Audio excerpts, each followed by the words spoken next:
We were just finishing cleaning up after dinner when she made my heart race.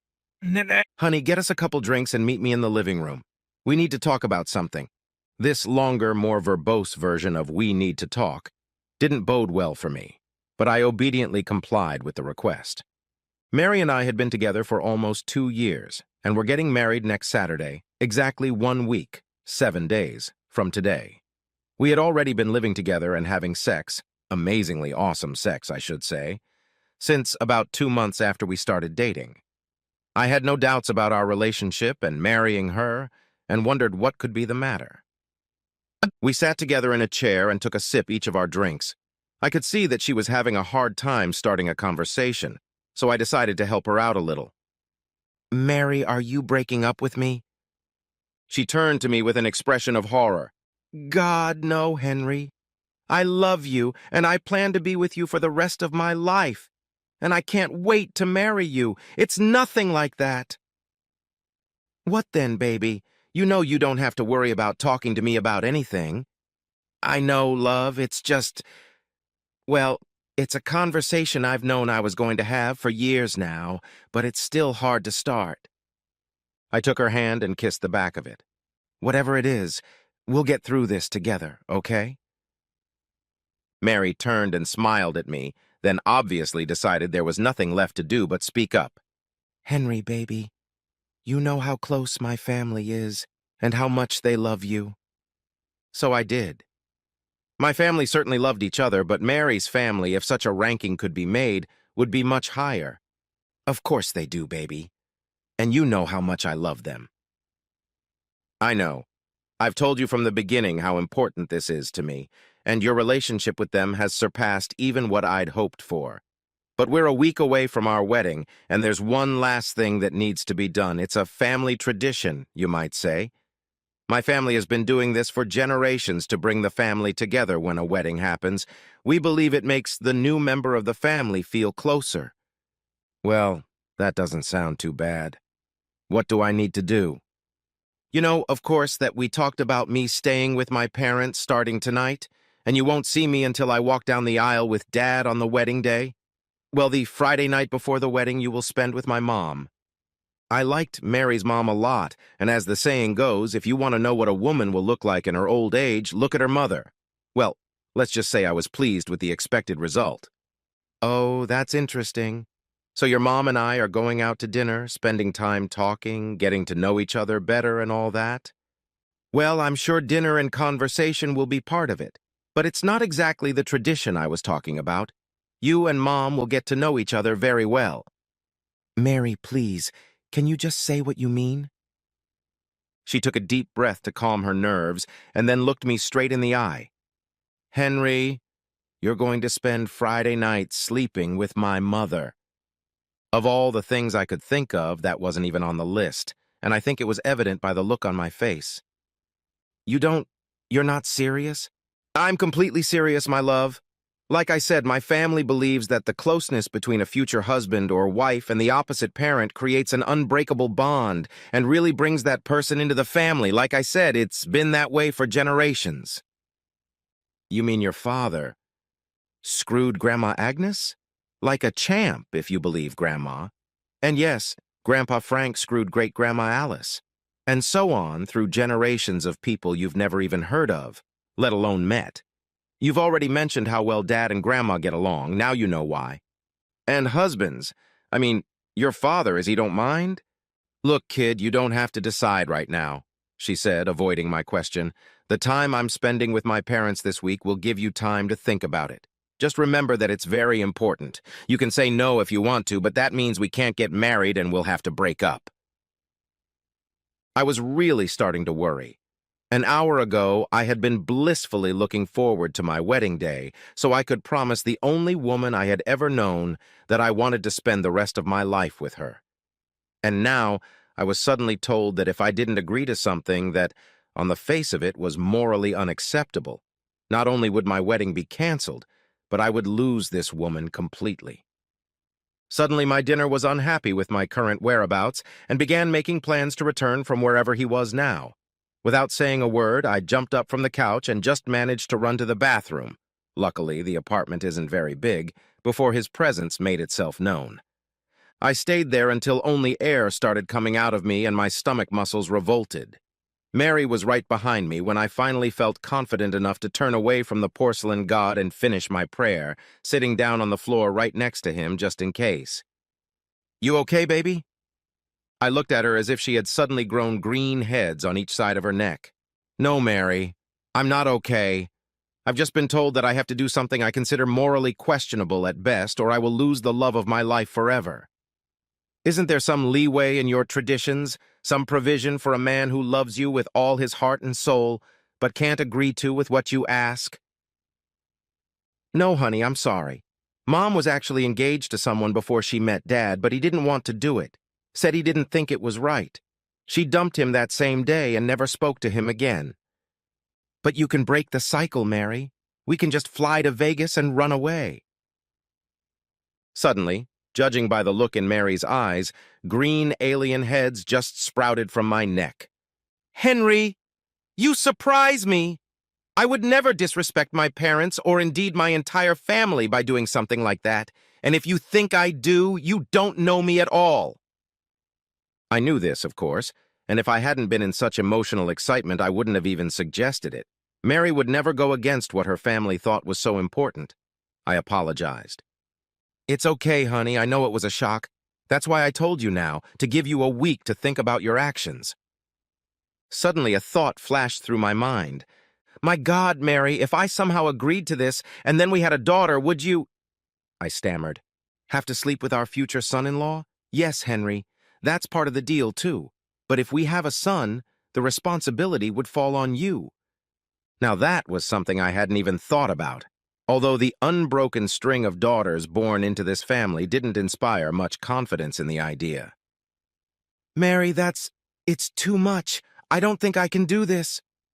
She climbed into my lap even as I sat on the bathroom floor. She wrapped her arms around my neck and leaned her head against mine. "Henry, my love, you are the strongest man I know here," she said as she rubbed my chest. "I would trust you with my life because I know you have the strength to do what needs to be done for me and for us. I love you with everything I have, but it has to be your decision.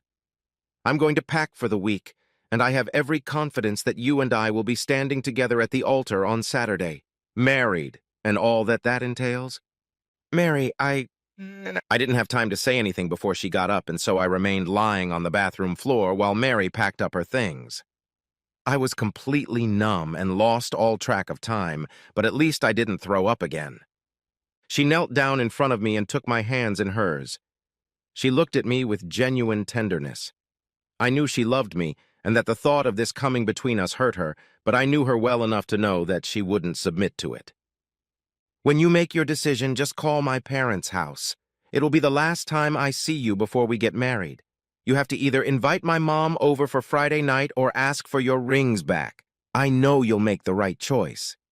Do you want me to help you up, baby?" "No, I think I'll just sit here for a while, just in case."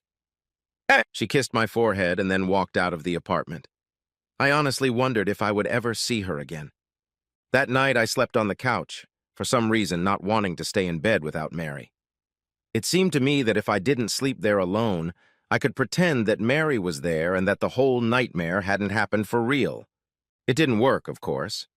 I woke up the next morning just as lonely as I had been the night before, and emotionally, perhaps even more so. The thought of eating breakfast nearly triggered another bout of dry chills, so I just went for a walk. The fresh air seemed to help. I thought again about the scenario I was facing.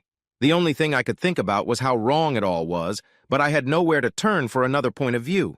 My conservative parents would be furious at the idea and would probably demand that I cut off all contact with Mary and her family, so I couldn't discuss it with them, and the rest of my extended family wasn't any better. At some point, I realized that there was only one person, someone who had been through it himself, who could give me some insight into it, and it would be an awkward conversation for me, since we would be talking about the fact that I had slept with his wife. But I had no other choice, because if I couldn't figure it out somehow, I'd be calling to get my rings back, and I didn't want that at all. I went back to the apartment and dialed the number.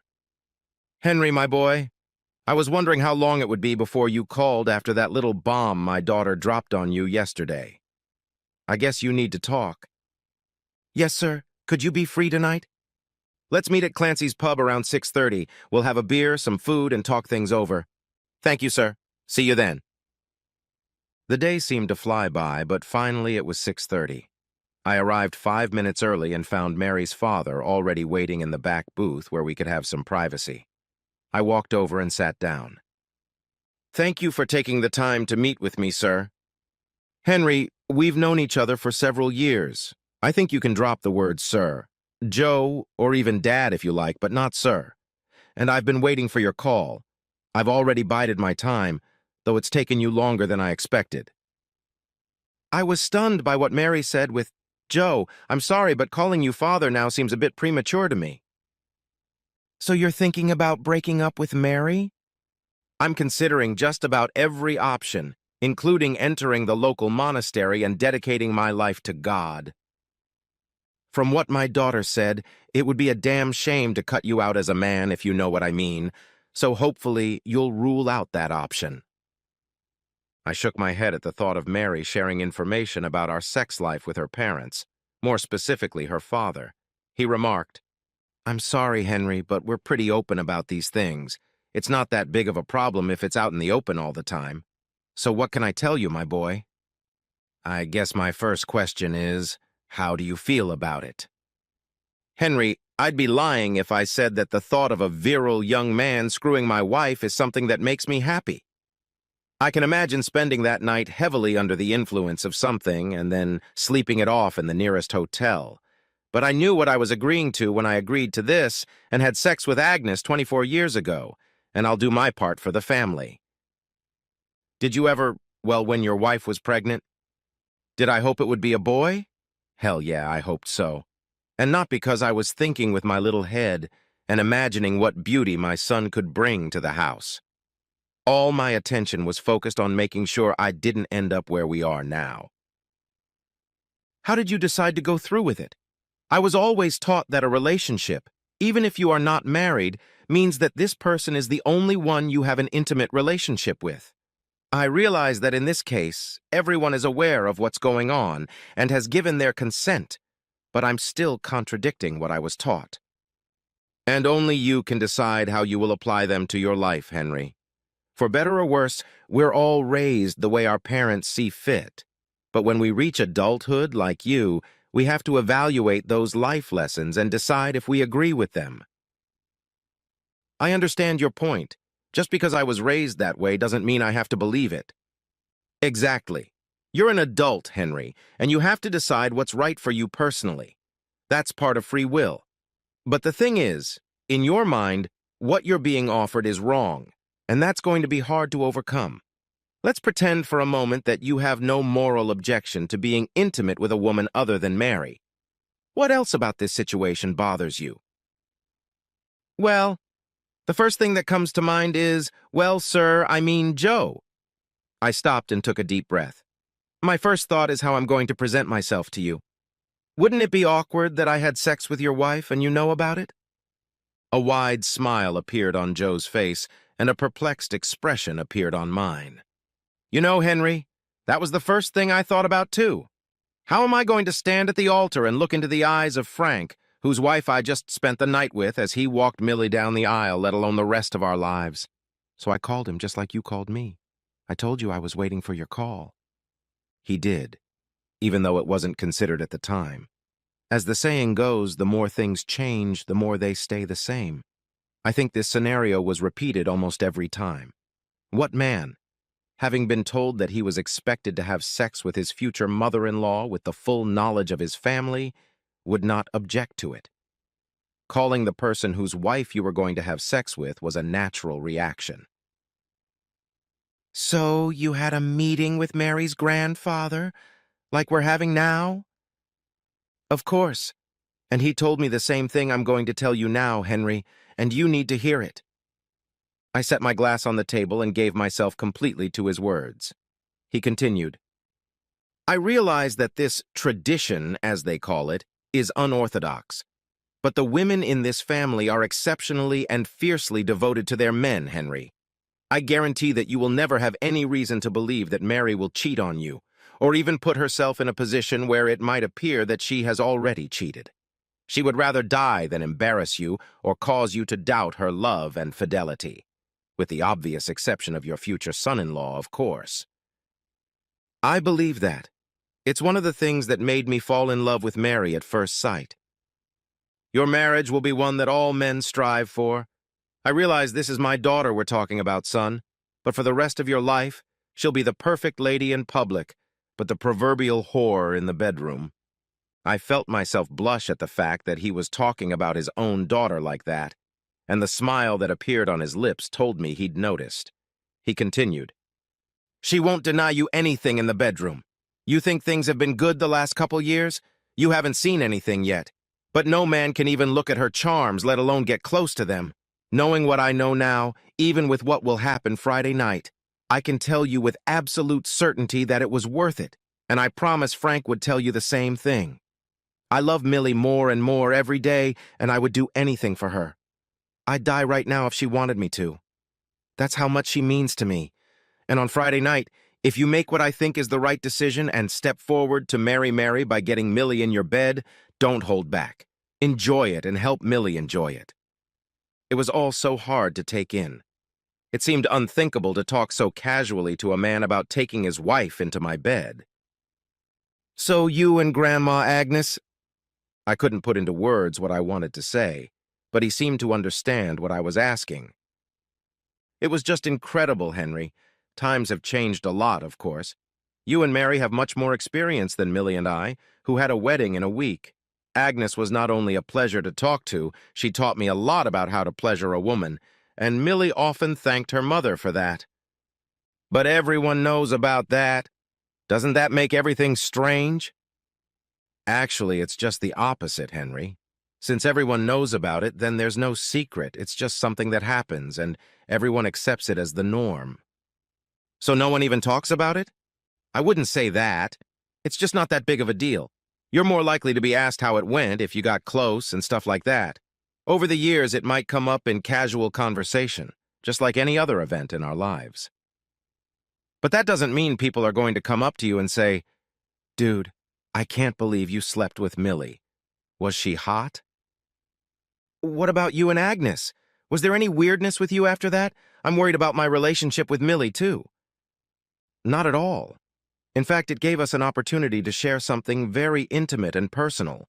It has brought us closer together and, as a result, has brought me closer to the family as a whole. I know it's unusual for them to do this, but the results are exactly what they need. We finished our drinks, and I thanked Joe for his time. He easily brushed off my concerns about what my relationship with Mary's family would be like if I went through with this. It seemed like it was just part of family life, and was treated no differently than if Millie and I had spent the evening bowling. It seemed very strange to me, but it was new to me at the time. Thus, I was left with only one concern. Agreeing to this meant knowing that Mary would one day have sex with another man, assuming, of course, that she and I had a daughter. For the record, I've known 5 generations of Mary's family, and in that time they haven't had a single son, not even one. This seems odd, since it is assumed that it is the male contribution to the fertilization process that determines the sex of the child. With all these sons-in-law coming into the family, you'd think a few males would be born, but they weren't, and I was under no illusions that I could change that unbeatable streak. So in my opinion, I would have entered into a marriage that I knew in advance would contain an act of adultery, at least by its strictest definition. But Joe was sure that his marriage to Millie was worth it, even knowing what was ahead of him. If this situation had come before me as an outsider, I would have told him, "Run, you already know she's going to cheat on you." But not only did I not run, I was pretty sure I would. I love Mary so much. The week crawled along. I was pretty much useless at work unless someone grabbed me literally by the scruff of the neck and got my attention.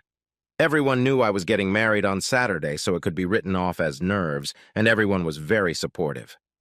I was grateful for this, as it allowed me to focus on the real reason for my distracted state. Normally, I don't like to procrastinate, But now that it was Thursday, there was no way I could make up my mind to make a phone call. A decision had to be made, and soon. I still had a hard time accepting the idea of Mary having sex with another man, even after 20-plus years. I had made up my mind to do it a few times, but the image flashed through my mind, and I hesitated again. After talking to Joe, I heard nothing from Mary or her family. True to their word, they left me alone to make this decision, which may have been the most important one of my life.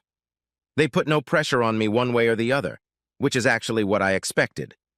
Everything was explained to me in a way that I could understand, and then it was up to me.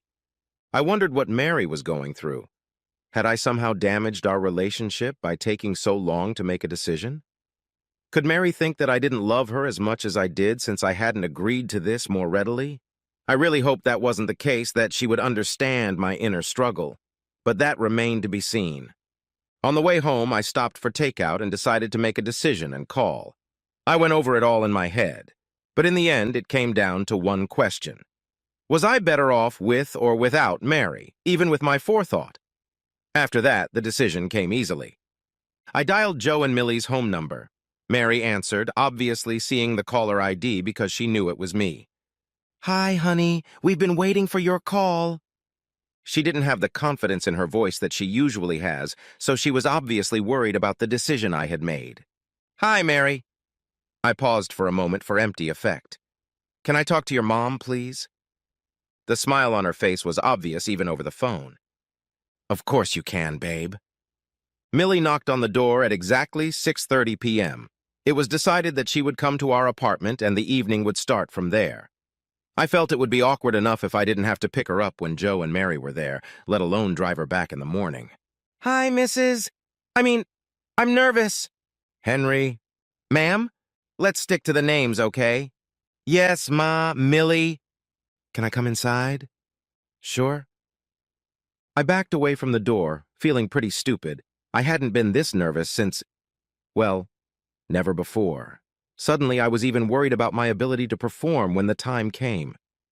"Henry, I realize this is a little weird, but I'm a woman just like everyone else." "Millie, I appreciate your desire to put me at ease, but I promise you that you're not just a woman like everyone else, at least to me. But I'll try to think of you that way." "Do you think a drink will calm your nerves?" "I probably shouldn't drink any more than I already have." We both laughed, and that seemed to ease the tension. I picked up Millie's bag and carried it into the bedroom and set it on Mary's dressing table, and then we went to dinner. We ate at a small Mexican restaurant, taking booths in the corner so we could talk. "Henry, let's talk about what happens later." "By later, you mean when we have sex, yes." "Okay." I was a little stunned at how openly she and the rest of the family talked about it. No euphemisms, no polite words, just a frank, "That's just the way it is." I grew up in a family where talking about it was tantamount to doing it on the living room floor in front of the parish priest. It just wasn't accepted that way. And frankly, I liked this new way of doing things much better. I didn't have to worry about saying the wrong thing. "Henry, when we end up in bed, I want to be clear about what I'm expecting, and you need to do the same. I don't want there to be any confusion." "Okay, Millie. I think I'll be more comfortable if you start." "Sure. The main thing is that you don't hold back in any way. I don't want you to feel like you have to stop and think, 'Shouldn't I do it with Mary's mom?' If you want to do it, do it." "Anything?"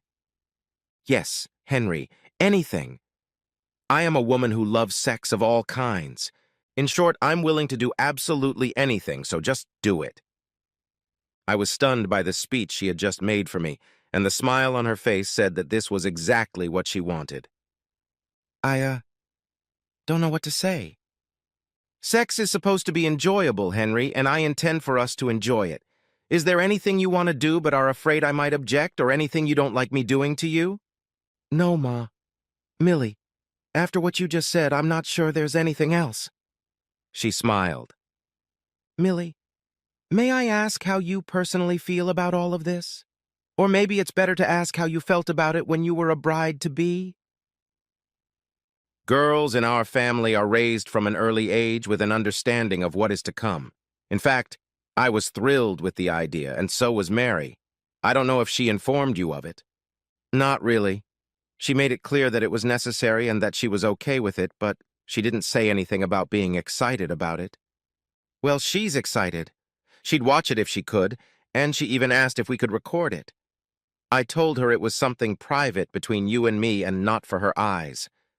And you had no problem with it affecting your marriage to Joe, that he would have such an intimate relationship with your mother? I didn't have any problems.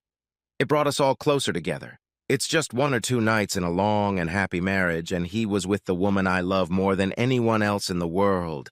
I was happy to share him with her and vice versa. And I hadn't thought about the fact that Mary hadn't just chosen to share me with her mother, but to share her mother, the woman who had raised her and was the closest thing in the world to her. I was honored in a way, though I hadn't realized it until now. Wait a minute. Did you say 1 or 2 nights? I thought it was a one-time deal. The family is using these opportunities to renew, shall we say, some of those moments. If I spend this night in your bed, where do you think Joe will be? He told me he'll get drunk and sleep it off at the hotel because he'll have a hard time thinking about you and me together. No, dear. Joe is in the company of my mother now. Is he with Agnes? Are they? Perhaps. It depends on them alone. But Agnes is over 60. So? My parents are still very sexually active. I wouldn't be the least bit surprised if they were intimate. I lowered my eyes and shook my head as this new information worked its way into my brain. So I'd have to put up with Mary again? Damn it. As if reading my mind, Millie continued. Yes, that means Mary can do it twice, but don't forget that means you get me twice. Henry, I know this is all pretty hard to take in, but we've been doing this for generations. We've never had a divorce or cheating spouse, and neither man, to my knowledge, has ever regretted his choice. What about the next morning? I mean, you'll leave me after having sex with me and meet your husband, who in all likelihood just had sex with your mother. Wouldn't that be awkward? Only if we let it be, but the thing is, what we do brings us all so close together that it feels perfectly natural. And we have what I suppose you'd call a ritual that helps with that. Ritual? When I leave your apartment tomorrow morning, Henry, I expect to be well and thoroughly tired. But before I leave, I'm going to climb into your shower and wash myself thoroughly. I have everything I need in my overnight bag. I will wear a tailored outfit that is also in my bag. I will then return to my house and introduce myself to my husband for his pleasure. He will aggressively and assertively do whatever he sees fit to make me his woman again, and then we will go and marry off our beautiful daughter to the man of her dreams. And then our lives will continue as they have for the past 24 years, as a devoted couple who love each other very much. Nothing has ever threatened that, and nothing ever will. While all of this was running through my psyche, one thought never left my mind. I didn't want to live without Mary, and if that was the price, I could live with that. In that moment, I decided to stop worrying and accept it. I raised my head and looked into Millie's eyes. Millie, I think the time for talking has passed. It's time for me to take you back to my apartment and take care of the thorough sex you're waiting for. Now you're talking, honey. I paid the check, and we headed to my apartment. Anticipation gripped me all the way home, and I suddenly felt like I was looking forward to it with great anticipation. We decided to take a shower beforehand, probably the first of several we would have to take, and I admired her body as she undressed. Enjoying the view, Henry? Very much, Millie. Really very much indeed. You are an incredibly beautiful woman. Mary told me you prefer smooth surfaces, so I made this especially for you. Joe's preferences lie in the other direction. I smiled at her as she put her hands on her hips and began to pose for me, showing off her naked body. Damn, she looked good for a woman of any age, but especially a 44-year-old. Millie, let's make a deal. She looked at me with interest. I love Mary very much, and I know how much you love Joe. I'll do my best to put my inhibitions behind me and make love to you the way you want and deserve. But let's make sure we mention their names one last time until tomorrow. Deal? She laughed and replied, Deal. The details of that night will forever be known only to Millie and me. I had a little experience before meeting Mary, but this was the first time I had been with an older woman, and it was definitely different. Millie doesn't have the same energy or flexibility that Mary has, but she has learned some talents that you need to experience at least once in your life. We got some sleep, but not for long. I figured if I was going to do this, I'd give it my best shot, and I hope Millie wasn't lying when she told me how wonderful it was. I thought so myself, though I missed the love that Mary and I had for each other. We did all the things Millie said we would do, and some things she didn't. We christened every room in our little apartment. We spent time in the shower taking care of the bathroom, and I think we were both a little disappointed when it was time for her to get ready for her husband. It was just wonderful, Henry. I haven't experienced anything like it in a long time, and I will always treasure the time we spent together today. I will remember it fondly and forever. My daughter is a lucky woman. And your husband, Millie, is a very happy man. I, too, will remember this evening forever. I had my doubts about this tradition of yours, but I can't deny that I feel amazingly close to you now, and in fact even closer to Mary. All these generations can do no wrong. I'll go, and I'll see you at the wedding. I stood at the altar with my best friend Tom beside me and my smiling parents sitting in the front row. They had just arrived this morning, and I was thankful I hadn't had to tiptoe around them during the events of last night. I inhaled the air sharply as the wedding march sounded, and my father led Mary down the aisle. She was the most beautiful woman I had ever seen. You may not agree with that, but I'm marrying her, so my opinion is the only one that matters. Our eyes met. She smiled at me, and I smiled back. She finally joined me, and the ceremony went beautifully. I'll spare you the details, as outwardly it was a wedding like any other. We honeymooned in the Bahamas, and I became convinced that Joe's words were true. I thought we might have a when in Rome moment, and Mary might want to try topless on the beach, but she didn't think twice about it. It would allow other men to see something that's only meant for my husband. I won't even think about it. But in the bedroom, the proverbial whore came out, and I spent a good portion of the time exhausted but extremely happy. I knew I had made the right decision. Epilogue. That was 23 years ago, and I have never once regretted my decision to marry Mary. All these years she has made me as happy as any man could hope to be, and I look forward to many more years together. However, it's time for me to wrap this up. You see, my daughter Cassie is getting married next Saturday to a fine young man she has been dating for several years. I spoke with him today and am meeting him in an hour at a nearby restaurant. He seems to have questions and concerns about our family traditions.